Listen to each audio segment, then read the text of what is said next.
OneTake Radio, February 20th. We got T.I., no Brett, no Bear. Producer Reese stepping in. What a legend of the game. Let's start off with the biggest sports event of the weekend, the NBA All-Star Game. We had the three-point contest, dunk contest, which is kind of historic, and then the game itself.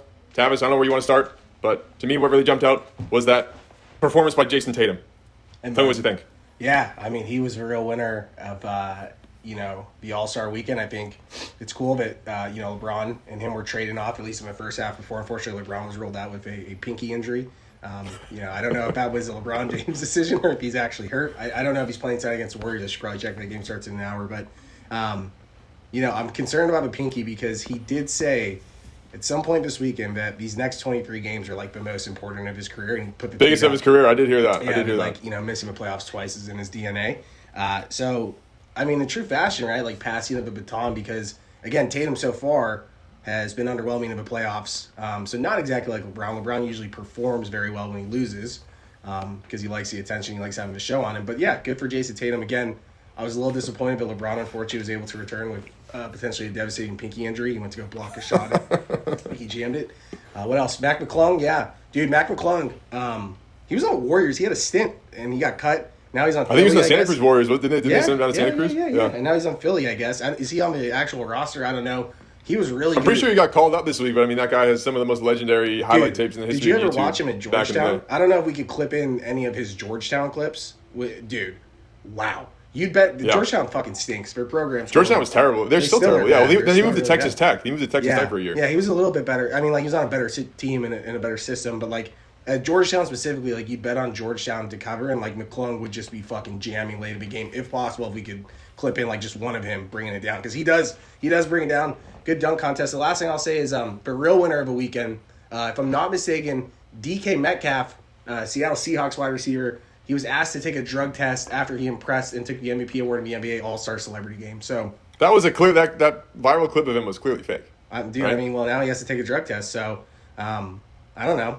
Hey, cheating up in Seattle, I wouldn't be like Pete Carroll. His ethics, I wouldn't put it past him. But as a 49ers fan, I'll be waiting with bated breath, as they say, to see the results of that. I wouldn't put it past him either. It still kind of sucks that the Patriots took what's his name over DK Metcalf. N'Keal Harry.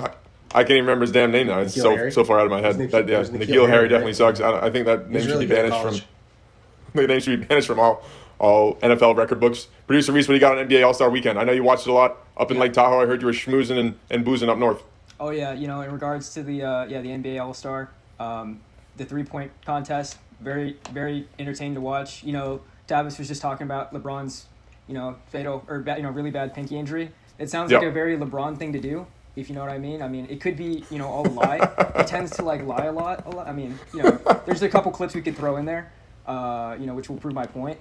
But, is he really that badly injured? I don't think so. I mean, Producer Reese is a man who knows what a liar looks like, as a liar himself. A recovered liar, too. You guys have a lot in common.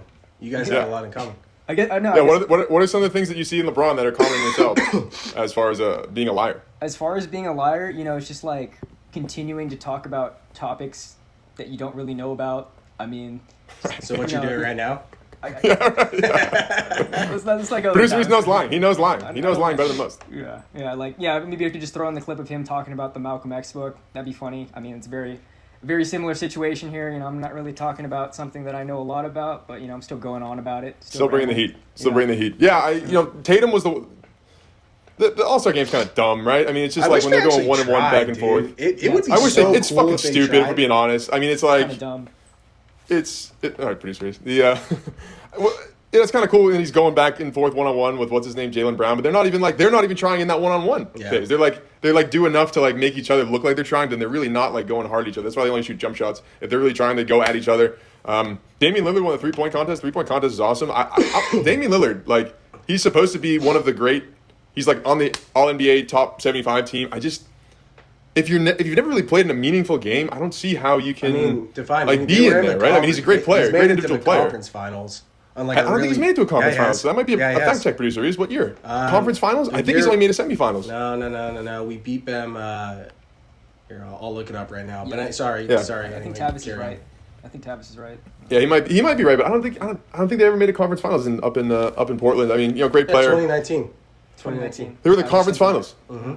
Against Warriors. Yeah, they got their ass whooped. They got swept, but still. But like, I mean, like 2 games were decided. Same thing with Carmelo. I think Carmelo only made 1 conference finals. Yeah, I mean, like, then where do you rank him? I mean, and also too, Carmelo's in a much bigger market, like New York, and like I'd even argue that Denver's a bigger market than like Portland is for basketball. So yeah, I mean, it's a little overwhelming when he doesn't. Like, who else was in it? Like, it wasn't a very loaded field, especially with the Splash Bros not participating this year. Yeah, no Klay Thompson, no Steph Curry. I did give Steph Curry a little bit of shit. He is hurt. That's on me. I take credit. I couldn't even play, dude. He couldn't even play. Yeah, that was tough on my end. The dunk contest is awesome, but I feel like again, like I think Stephen A had this take earlier today. I just saw at least the title of it. The fact that the Stars don't do the dunk contest is it kind of ruined it. It's so dumb. LeBron, I mean, and then like even John Moran. It was LeBron. I mean, LeBron could have done. Yeah, I mean, yeah. If one of the younger guys, John Moran, could totally win some points if he came in and started doing it. But it's literally G League guys are doing it. And Mac McClellan, credit to him. I mean, it just looks different when it's a 6'1" Caucasian male just yamming on folks. LeBron said it just looks a little bit different. Looks weird, and it looks cool. LeBron said, and I quote, "He solidified himself as probably one of the greatest slam dunk competitors that we've had in the history of the game." So, that's what he said about Mac McClellan. Yeah. I mean, Mac McClellan has played like 2 NBA games, so I mean, it was a historic. It's kind of a weird take from LeBron. It's kind of a weird take from LeBron. Yeah, LeBron's a weird guy. Demetrius Morant said he will never do it. It's so weird. I don't know what happened. I mean, Kobe, I think it's like, do it when you're young, win it, dominate it, and then you can kind of move on and watch the younger guys. It should be kind of a way for the younger, more athletic players to, move up in the ranks. I think it's like, he's got to take advantage of the opportunity when he came. It's weird the Stars don't do it. LeBron should have done it in 05, 06, 07, those younger years. That's what Kobe did. That's what Michael Jordan did. Not to get too hung up, but was Dwight Howard the last real big star to do the dunk contest? Probably. That's a good question. With the I like Jason Richardson, your boy in the Warriors, was awesome back in the day, but he was never really a star. I think Dwight Howard. He kind of was. He probably like a second-tier superstar. I mean, if you go back to like the We Believe. Superstar. No. He was like an all-star caliber player, probably early 2000s. But I said like tier 2. Okay, so tier 2 like star, man. That's fine. Yeah, he's like a tier 2. But I mean, like the Warriors beat a very good Mavs team in 07 kind of on his back. So. No, that was Baron Davis. 07? Jay Rich was on that team too. Jay Rich, Steven Jackson, Baron Davis, Monte Ellis, had Matt Barnes too. Jason, I thought he was kind of more in a support role at that point, but I mean, Baron Davis was the main star of a playoff run because he had a dunk on AK-47. But like, right? I mean, Jay Rich was still balling.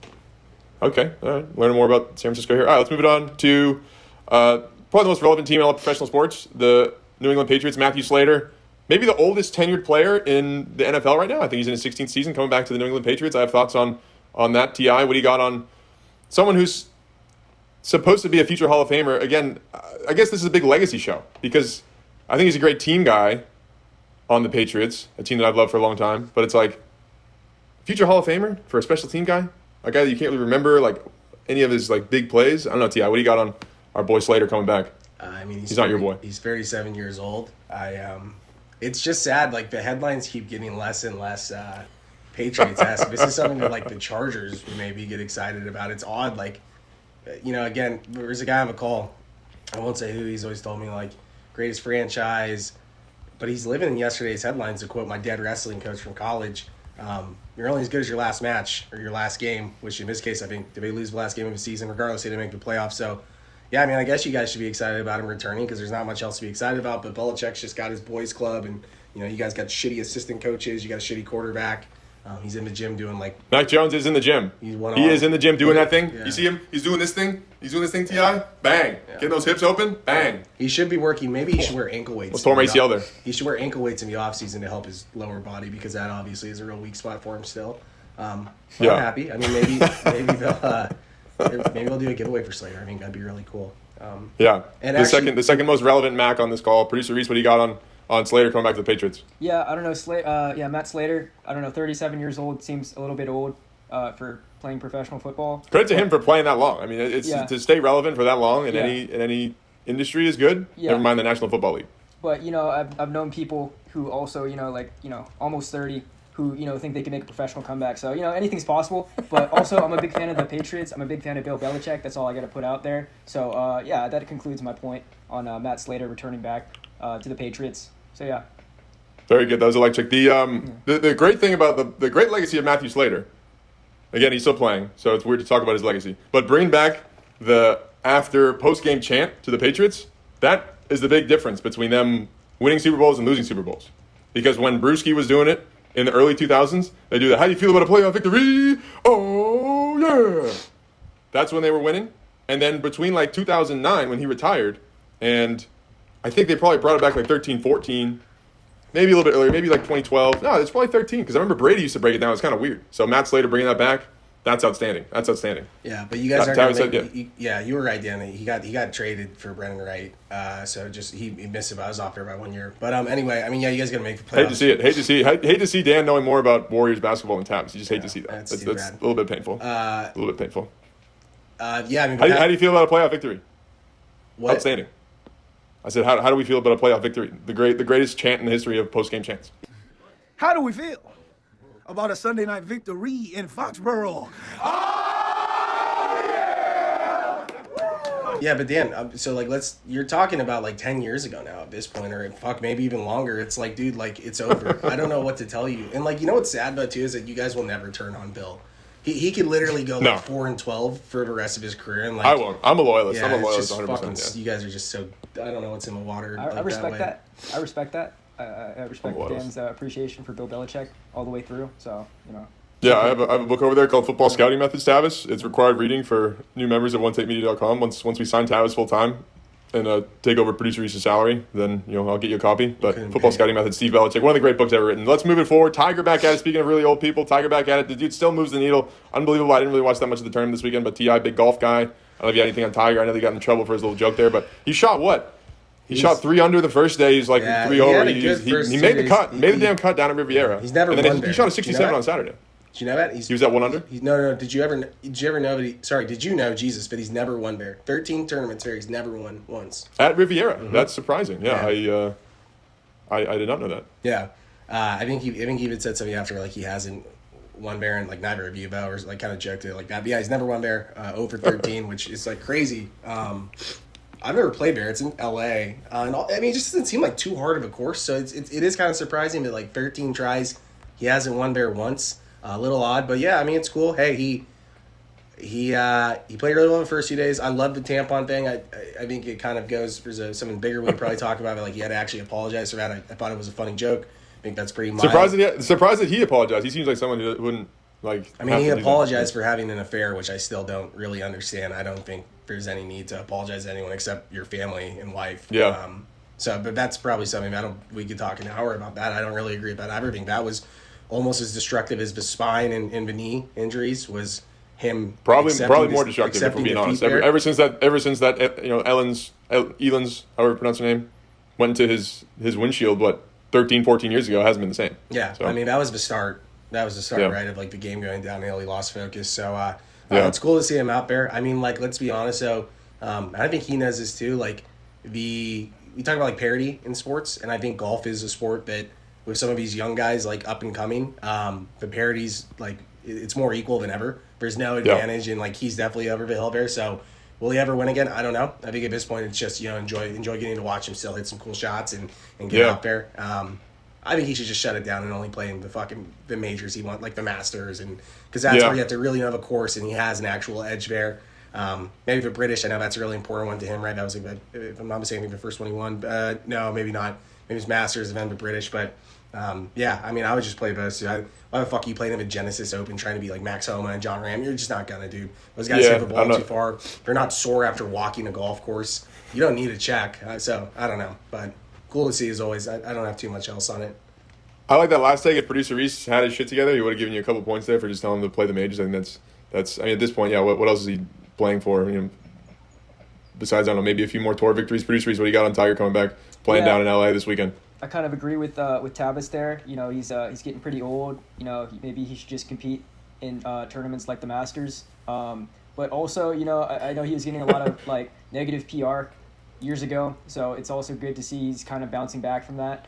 I'm a big Tiger guy. I know he's like really. Yeah, I know he's like half Asian, so I'll give him points for that.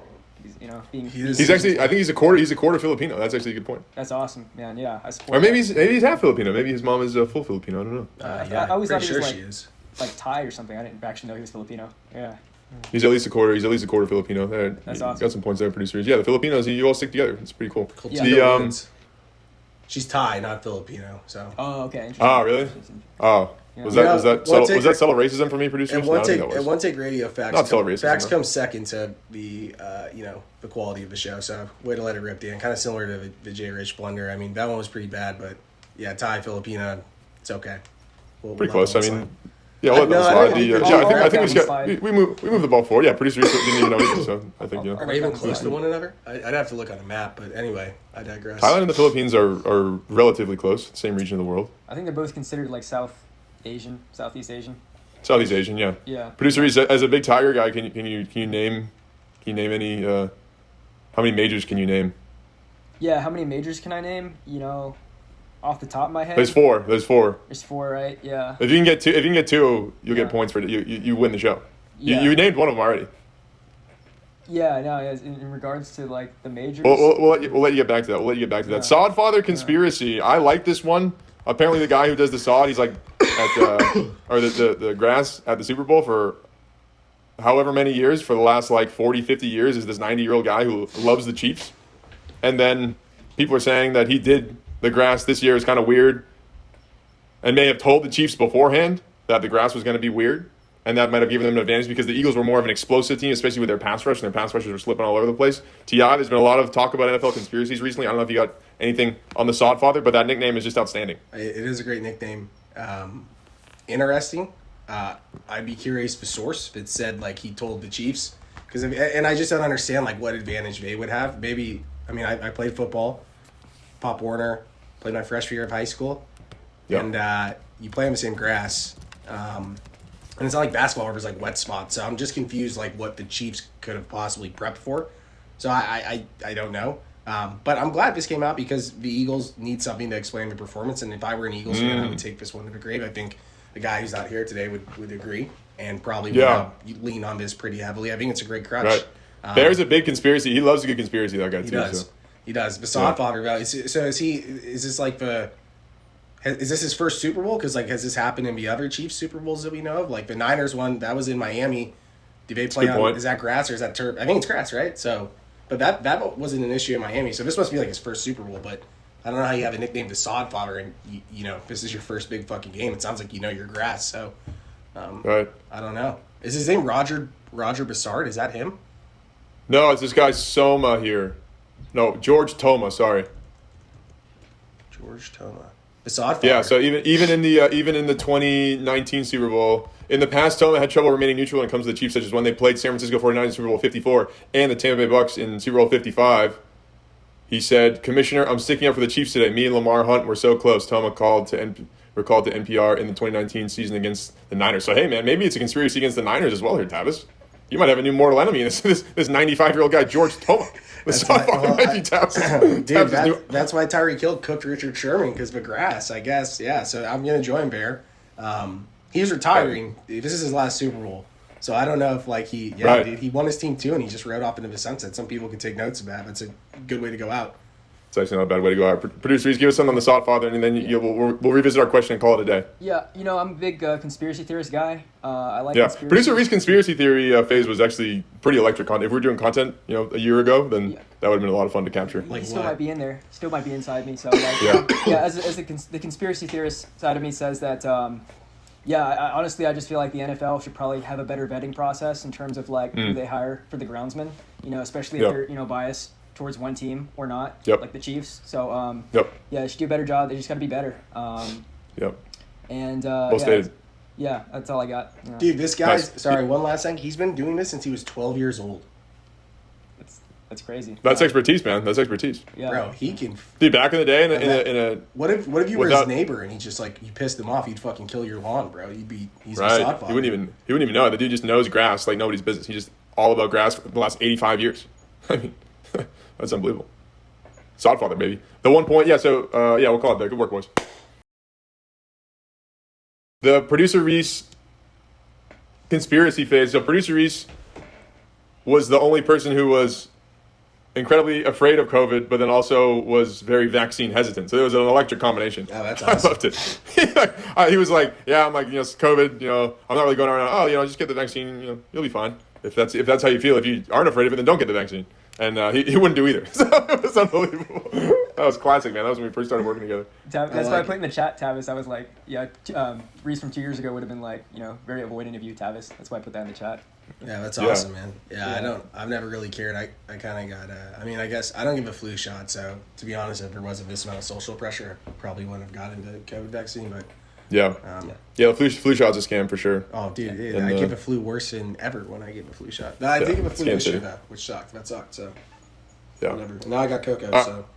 All right, man. Well, we're praying for you, T.I. Glad you're still in one piece, feeling all right. You got your Tony's Pizza menu to keep you company. A couple post-show items. So a lot of smack talk in the Discord between producer Reese. It's actually pretty one-sided in the film off. Sounds like Tavis is probably going to film the film off. I have some really good ideas about it as far as like making it into a duel where producer Reese, you got to go back to back. Right, you're here, Emilio's here. 10 paces, bang, turn around and film. And then I'm going to be yelling out scenarios. So I think you got the advantage, producer Reese, because you've just been more active, right? The best ability is availability. Producer Reese is more active. We just need another gimbal. You guys should run a mile race too. Like we should go to a high school and you guys should run a mile around the track. I'd be down. I think you and Emilio would both fail at that. Emilio's out of shape, and producer Reese he has no long Twitch muscles, only fast Twitch muscles. Reese is for all producer show. Reese. He's no go. Yeah, he's very little go. He's mostly show. Dang. Push-ups can do you barely do 20. You guys should have to wear all your fucking camera gear and run a mile. That'd be hilarious around the track. That'd be so fun. Yeah. I don't hate that would be electric. Yeah. Yeah. Endurance in terms of who can hold the camera longer. Yeah. Or Yeah, I think we got to do stuff like that when people are for promotions in the future. It's endurance tests. Make them run. Camera equipment. Yeah, I think it's going back to Bill Belichick, the greatest coach of all time. Situational football. Someone just ran across the middle. Someone just ran across outside lands. How do you make sure you capture that? Oh, Dan just got a quick interview. Red Rhino just popped up out of nowhere. Tavis just popped out of nowhere. Some Lil Uzi Vert just came in. Bang! How do you get ready? Switch batteries. Things of that nature. Yeah. Absolutely. Gotta be quick. Personally, I think if Emilio was up there in Tahoe this weekend, I think he would have crumbled. Whoa! Dang. Actually, producer Reese, what's your Tahoe review? First time up in North Tahoe. Tell me a little bit more about Emilio and then your overall review for the weekend. Yeah, no, Emilio was actually supposed to show up today, on radio. Instead, he sent me a text message, a 2-paragraph long text message as to why he didn't want to show up and why he. That's a lie. You just lied. No. He said also. That is a lie. He said, also, I don't personally think it's smart to go on OneTake Radio to discuss our individual film skills. It's not productive or encouraging to either of us, and if we're going to be a team, then I don't feel comfortable going on a show where it's mostly arguing. Soft, bro. Oh, no. Emilio made it real and not fun. Oh, man, that's not fun. There's internal drama. I'll stay out of it for now. I think you need to handle that internally, Dan. It sounds like you're... I got to handle that internally now. We just made it from fun to not fun now. Come on. Emilio did, or I did? Emilio kind of did. Yeah, he kind of did, right? He kind of did. Right? It's in good fun. I was just messing with him at first, but he kind of made it into a whole thing. Dang. Yeah. Dang. And you were still talking smack today. Dang, bro. Did he send that text after or before? After I talked smack. Because today you put in the chat, you put something in there that was funny. Yeah, I was like, Emilio, where you at? Let's hash this out like men, right? And then he sent that to me after. He sent that to me. He sent you after? Okay. Yeah. Okay. Yeah. I mean, it's all good fun. All right, last thing. I laughed at this with the OneTake Cup coming out the other day, but or we released it on Saturday. But the producer Reese product toss throw review. I mean, we gotta put that clip in, producer Reese, because that throw was that was an all time funny throw. I really enjoyed it. How would you rate your throw performance at the OneTake Cup 3 months ago? Oh, mine. I'd say I give myself a good 4 or 5 out of 10. In terms of, I would grade it. Rookie score, that's okay. How accurate you were, how much, how many people were, trying to grab the product you were tossing. I mean, I did significantly better than Tony Bautista, but, in terms of, if I'm comparing myself to your performance, I'd say you did a lot better than me, probably. Well, yeah, you very much short-armed it, right? You want to get some range of motion here, right? Yeah. And then if it's a product toss, you want to toss. You want to get it up. You want to get some trajectory on it instead of just going like this and firing it at someone's face. Definitely, right? definitely. It's a product toss. Right? I think that makes it funner too, right? If it's up in the air longer, just more people. Exactly. People can kind of congregate around it, right? Yeah. But I watched that throw, and the video was mediocre. That was pretty funny. So nice work there, producers.